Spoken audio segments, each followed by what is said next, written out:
ವಿಶ್ವವಿಖ್ಯಾತ ಮೈಸೂರು ದಸರಾ ನಾಡ ಹಬ್ಬಕ್ಕೆ ಅರಮನೆ ನಗರಿ ಮೈಸೂರು ಸಿದ್ಧವಾಗುತ್ತಿದೆ. ನಾಡ ಹಬ್ಬ ಕರ್ನಾಟಕದ ಶ್ರೀಮಂತ ಸಂಸ್ಕೃತಿ ಮತ್ತು ಸಂಪ್ರದಾಯಗಳನ್ನು ಬಿಂಬಿಸುವ ಭವ್ಯವಾದ ಆಚರಣೆಯಾಗಿದ್ದು ರಾಜಮನೆತನದ ವೈಭವವನ್ನು ನೆನಪಿಸುತ್ತದೆ.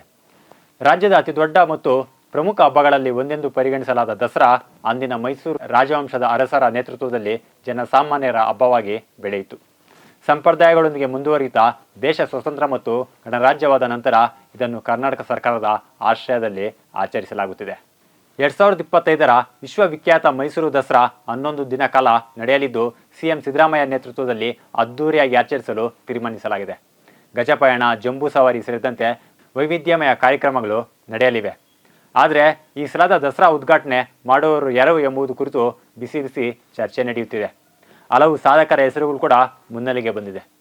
ಹೌದು, ನಾಡ ಹಬ್ಬದ ರೂಪರೇಷೆ ಸೇರಿದಂತೆ ಗಜಪಯಣ, ದಸರಾ ಉದ್ಘಾಟನೆ, ಜಂಬೂ ಸವಾರಿ ಸೇರಿದಂತೆ ಈ ಬಾರಿ ದಸರಾದ ಪ್ರಮುಖ ಕಾರ್ಯಕ್ರಮಗಳ ಕುರಿತು ಚರ್ಚೆ ನಡೆಸಿದ ಮುಖ್ಯಮಂತ್ರಿ ಸಿದ್ದರಾಮಯ್ಯ ಅವರು ಈ ಬಾರಿ ಉತ್ತಮ ಮಳೆ ಆಗುತ್ತಿರುವುದರಿಂದ ಅದ್ದೂರಿ ಜೊತೆಗೆ ಸಾಂಪ್ರದಾಯಿಕ ದಸರಾ ಆಚರಣೆಗೆ ನಿರ್ಧರಿಸಲಾಗಿದೆ. ದಸರಾದ ಮೊದಲ ಹೆಜ್ಜೆ ಗಜಪಯಣವು ಆಗಸ್ಟ್ 4ರ ಮಧ್ಯಾಹ್ನ 12:34ರಿಂದ 12:59 ತುಲಾರಾಶಿಯ ಅಭಿಜಿತ್ ಲಗ್ನದಲ್ಲಿ ನಾಗರಹೊಳೆಯ ರಾಷ್ಟ್ರೀಯ ಉದ್ಯಾನವನದ ವೀರಣ್ಣಹೊಸಲಿ ಗ್ರಾಮದ ಬಳಿಯಿಂದ ಗಜಪಡೆಗೆ ಪುಷ್ಪಾರ್ಚನೆ ಮಾಡುವ ಮೂಲಕ ಗಜಪಡೆಯನ್ನು ಸಾಂಸ್ಕೃತಿಕ ನಗರಿಗೆ ಬರಮಾಡಿಕೊಳ್ಳಲಾಗುತ್ತದೆ.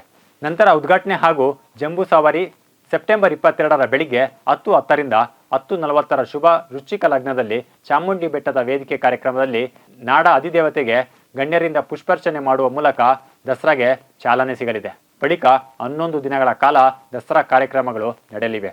ಅಕ್ಟೋಬರ್ 2ರ ಮಧ್ಯಾಹ್ನ 1 ಗಂಟೆಯಿಂದ 1:18ರ ಧನುರ್ ಲಗ್ನದಲ್ಲಿ ಗಣ್ಯರು ಅರಮನೆ ಮುಂಭಾಗದ ಕೋಟೆ ಆಂಜನೇಯ ಸ್ವಾಮಿ ಆವರಣದಲ್ಲಿ ನಂದಿ ಪೂಜೆ ನೆರವೇರಿಸುವ ಮೂಲಕ ದಸರಾ ಮೆರವಣಿಗೆಗೆ ಚಾಲನೆ ನೀಡಲಿದ್ದಾರೆ.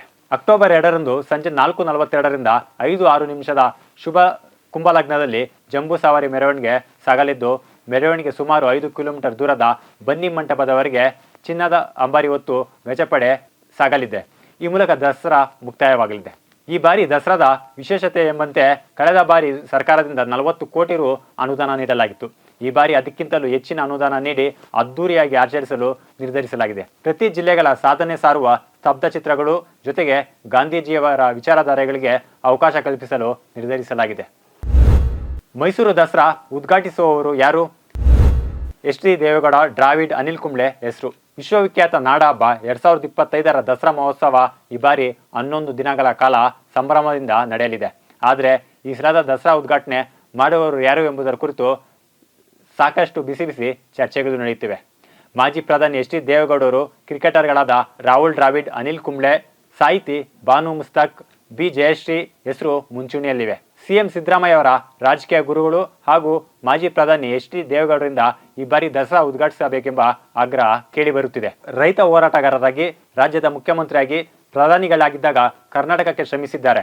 ದೆಹಲಿಯ ಕೆಂಪುಕೋಟೆಯಲ್ಲಿ ಬಾವುಟ ಹಾರಿಸಿದ ಏಕೈಕ ಕನ್ನಡಿಗ ಎಂದರೆ ಅದು ಎಚ್.ಡಿ. ದೇವೇಗೌಡರು.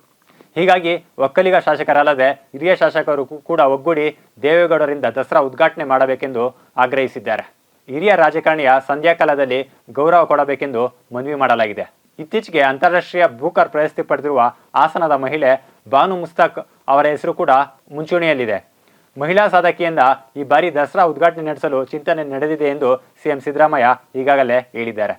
2025ರ ದಸರಾ ಮಹೋತ್ಸವವನ್ನು ಅಂತಾರಾಷ್ಟ್ರೀಯ ಮಟ್ಟಕ್ಕೆ ಕೊಂಡೊಯ್ಯಲು ಸರ್ಕಾರ ಚಿಂತಿಸಿದ್ದು, ಹೀಗಾಗಿ ಕ್ರಿಕೆಟರ್ಗಳಾದ ಟೀಂ ಇಂಡಿಯಾದ ಮಾಜಿ ಆಟಗಾರರಾದ ರಾಹುಲ್ ದ್ರಾವಿಡ್, ಅನಿಲ್ ಕುಂಬ್ಳೆ ಹೆಸರುಗಳು ಕೂಡ ಕೇಳಿ ಬಂದಿದೆ. ರಂಗಭೂಮಿ ಕಲಾವಿದೆ ಬಿ ಜಯಶ್ರೀ ಅವರ ಹೆಸರು ಕೂಡ ಚರ್ಚಿಸಲಾಗಿದೆ. ಈ ಹಿಂದೆ ವಿವಿಧ ಕ್ಷೇತ್ರಗಳಲ್ಲಿ ಗಣನೀಯ ಸಾಧನೆ ಮಾಡಿರುವ ಗಣ್ಯರಿಂದ ದಸರಾ ಸಮಾರಂಭವನ್ನು ಉದ್ಘಾಟನೆ ಮಾಡಲಾಗಿತ್ತು. ಕಲೆ, ಸಾಹಿತ್ಯ, ಧಾರ್ಮಿಕ, ಕೃಷಿ ಕ್ಷೇತ್ರ, ರಾಜಕೀಯ ಸೇರಿದಂತೆ ಹಲವು ಕ್ಷೇತ್ರಗಳಲ್ಲಿ ಸಾಧನೆ ಮಾಡಿರುವ ಮಹನೀಯರಿಂದ ವಿಶ್ವವಿಖ್ಯಾತ ಮೈಸೂರು ದಸರಾ ಉದ್ಘಾಟನೆ ಮಾಡಲಾಗಿತ್ತು.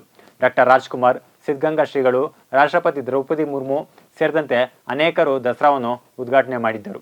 2025ರ ದಸರಾ ಮಹೋತ್ಸವದ ಉದ್ಘಾಟಕರನ್ನು ಆಯ್ಕೆ ಮಾಡುವ ಜವಾಬ್ದಾರಿಯನ್ನು ಸಿಎಂ ಸಿದ್ದರಾಮಯ್ಯ ಅವರಿಗೆ ವಹಿಸಿದ್ದು ಅವರ ನಿರ್ಧಾರವೇ ಅಂತಿಮವಾಗಲಿದೆ.